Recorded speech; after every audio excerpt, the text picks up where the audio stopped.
नमस्कार दोस्तों। जैसा कि आपको पता है डीआर सिरसा ने बहुत सी जगह अपनी चौपालियाँ लगाई है वोटर अवेयरनेस के सिलसिले के अंदर। बहुत से मोहल्लों में हम गए हैं, बहुत से गाँव में हम गए हैं और अब 25 तारीख नज़दीक आने वाली है, इलेक्शन का डे नज़दीक आने वाला है। तो हमें लगा कि हम आपको क्रक्स बता दें कि लोगों का व्यू क्या है। देखिए, जहाँ-जहाँ हम गए वहाँ मोस्टली 2 ही पार्टी सबसे ऊपर दिखी, एक कांग्रेस, एक बीजेपी। कुछ-कुछ लोग अन्य पार्टियों का नाम लेते दिखे, लेकिन लीड 2 ही पार्टीज़ कर रही है। और बीजेपी के फेवर में भी हमें मोटा-मोटी 7 पॉइंट्स दिखे, जिन पॉइंट्स के कारण जनता बीजेपी को वोट डालने जा रही है। और कांग्रेस के फेवर में भी या बीजेपी को वोट ना डालने के कारण भी हमें 7 पॉइंट्स दिखे, जिन कारण जनता बीजेपी को चूज ना करके कांग्रेस को वोट डाल रही है। तो मैं आपको बिल्कुल निष्पक्ष होके सातों पॉइंट्स दोनों तरफ से आपको बताता हूं, बाकी डिसीजन आपने लेना है। बीजेपी के फेवर में लोगों का कहना है कि जो लोग मुस्लिम लोगों को अपने लिए थ्रेट समझते हैं, उन्हें लगता है कि इनकी बढ़ती जनसंख्या हमारे लिए एक तरीके से समझ लो कि इन फ्यूचर दिक्कत करने वाली है, तो वो सब लोग मोदी जी को वोट देने जा रहे हैं, बीजेपी को वोट दे रहे हैं। वहीं कांग्रेस का कहना है या जो लोग इस धारणा को सही नहीं मानते, वो कहते हैं कि बीजेपी क्या कर रही है कि हिंदू मुस्लिम को लड़ाने वाला काम कर रही है, एंटी मुस्लिम इनकी एक्टिविटीज है। इसके अलावा हिंदू धर्म के अंदर भी जातिवाद को बढ़ावा देने वाली पार्टी है, दलितों को अलग रखना चाहती है, बाकी स्वर्ण को अलग रखना चाहती है। ऐसा कांग्रेस के फेवर वाले लोगों का कमेंट है इसके ऊपर। तो इसके अलावा बीजेपी को वोट देने वाले का एक पॉइंट ये है कि धारा 370 हटा देना बहुत बड़ा, बहुत दशकों का मुद्दा था और बीजेपी पार्टी ने बहुत बड़ा काम करके दिखाया है। इसके अलावा जो सीमा सुरक्षा है, बीजेपी के राज में बहुत अच्छी हुई है कि पाकिस्तान से अब इतने टेररिस्ट अटैक नहीं होते और चाइना को भी हमारा देश आज आंख दिखा रहा है।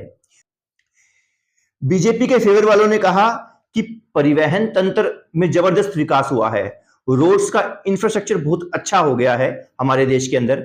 लेकिन कांग्रेस वालों का कहना है कि परिवहन तंत्र में अगर विकास हुआ है तो उसमें हैवी टोल वसूला जा रहा है और इसके अलावा किसी भी इलाके में, किसी भी एरिया के अंदर विकास नहीं हुआ है, सिर्फ जुमले सुनाए गए हैं। चाहे वो नोटबंदी का जुमला हो, चाहे वो 15 लाख रुपए देने का जुमला हो, चाहे बेरोजगार जो लोग हैं उनको रोजगार देने की बात कही हो, चाहे जीएसटी से व्यापार में बहुत अच्छा सुधार लाने की बात कही हो, टैक्स चोरी रोकने की बात कही हो, ये सब जुमले हैं। और रही बात चाइना को आंख दिखाने की, तो विपक्ष का यह भी कहना है कि ये भी सिर्फ बातें हैं। पिछले 10 सालों में चाइना ने बहुत अधिक डेवलपमेंट की है अगर देखा जाए तो, और उसके मुकाबले भारत की डेवलपमेंट बहुत कम रही है। सिर्फ जुमला है कि चाइना को आंख दिखाई जा रही है। इसके अलावा बीजेपी के फेवर में यह भी पॉइंट है कि जो ट्रिपल तलाक का जो कानून आया है वो मुस्लिम वुमेन्स के लिए बहुत अच्छा कानून आया है, तो उससे मुस्लिम वुमेन्स भी काफी खुश है। और सबसे बड़ी बात, बीजेपी की सरकार के अंदर ग्रुप डी की जॉब्स बगैर पर्ची, बगैर खर्ची के लगी है, मतलब कोई रिश्वत उसके अंदर इन्वॉल्व नहीं है। वहीं कांग्रेस वाले इसके फेवर, इसके अगेंस्ट भी पॉइंट निकालते हैं। वो कहते हैं कि ग्रुप डी की जॉब्स लगी होगी लेकिन बहुत थोड़ी जॉब्स लगी है, वहीं बाकी ग्रुप ए बी सी की जो जॉब्स है उन जॉब्स में बहुत कमी आई है और जो लगी है उसमें रिश्वत भी काफी इन्वॉल्व है। और बीजेपी के लिए सबसे बड़ा राम मंदिर, कि बीजेपी गवर्नमेंट के अंदर ही ऐसा हुआ कि जो सदियों जो दशकों पुराना जो मुद्दा चल रहा है कि भगवान राम का मंदिर बनना चाहिए, वो मंदिर नहीं बन रहा था, लेकिन इस सरकार ने वो मंदिर बना के हिंदू जो धर्म है उसको एक तरीके से काफी बड़ा गिफ्ट दिया है।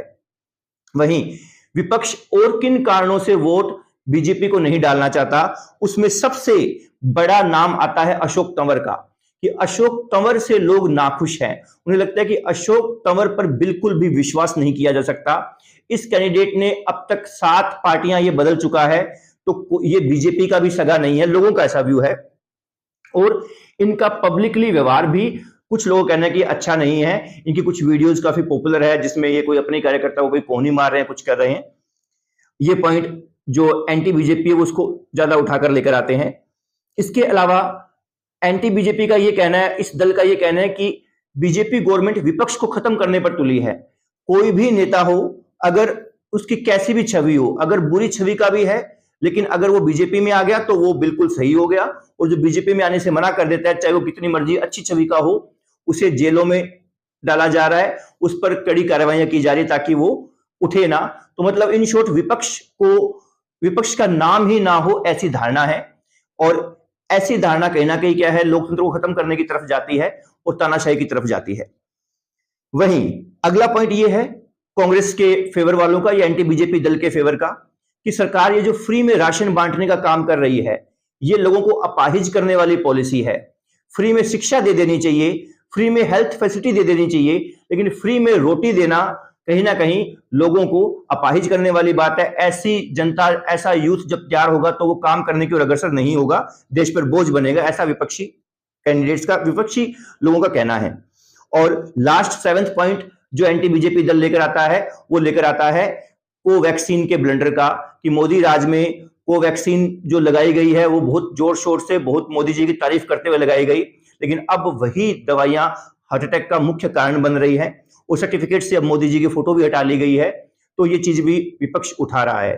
तो मोटा मोटी आपको स्क्रीन पे ये 7 पॉइंट दिख रहे होंगे कि किन 7 पॉइंट्स पे बीजेपी लीड कर रही है और किन 7 पॉइंट्स पे बीजेपी बैकफुट पे जा रही है, या समझ लीजिए जो एंटी बीजेपी पार्टीज है वो लीड कर रही है। लेकिन डियर सिरसा किन मुद्दों पर साथ है? हमने पहले भी कहा था, हमें कांग्रेस बीजेपी से कोई मतलब नहीं है, हमें वो पार्टी चाहिए जो हमारे शहर के अंदर से नशे को खत्म कर दे, जो हमारे शहर के अंदर अच्छी शिक्षा की बात करे, हमारे शहर में जो बाकी कुरीतियां, जो बाकी प्रॉब्लम्स आ रही है एनवायरनमेंट के रिगार्डिंग, हमें जहरीला खाना मिल रहा है, जहरीली हवा हमें क्या है लेनी पड़ रही है, इन समस्याओं की तरफ, मूलभूत समस्याओं की तरफ ध्यान दे, हमें ऐसी गवर्नमेंट चाहिए। तो जो भी गवर्नमेंट का एटीट्यूड इस तरफ दिखे, हमारी आपसे रिक्वेस्ट है, चाहे वो बीजेपी हो, चाहे कांग्रेस हो, या आपने जज करना है, या कोई अन्य पार्टी हो, कोई भी कैंडिडेट हो, आपने उसे वोट करना है। धन्यवाद।